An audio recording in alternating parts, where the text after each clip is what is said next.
Another way was found in Clostridium autoethanogenum and in Pyrococcus furiosus and uses ferredoxin to reduce acetate in two metabolic pathways.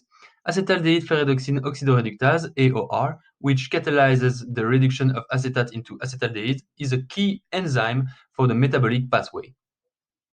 The regeneration of ferredoxin can be done by two ways. One is using H2, NADP+, and NADP-dependent hydrogenase HIT as catalyst. The other uses carbon monoxide dehydrogenase, CODH, to reduce oxidized ferredoxin as well as protons by using the reducing power of CO. Since acetaldehyde is then quickly converted into ethanol thanks to alcohol dehydrogenase, ADH, the whole pathway seems to be feasible without the acetyl-CoA step.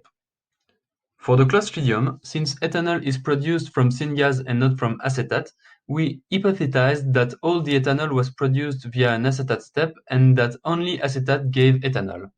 Moreover, the AOR enzyme is encoded by two loci in the Clostridium genome, AOR1 and AOR2, so the researchers have selectively knocked out one of them each in turn to compare the results.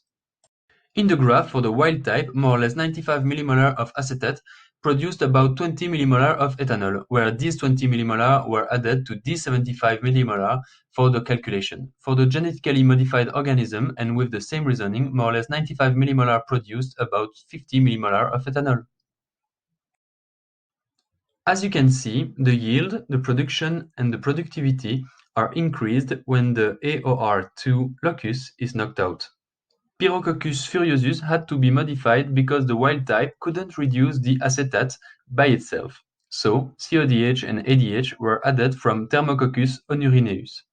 The experiment temperature was limited by ADH enzyme at 72 degrees, which is quite high.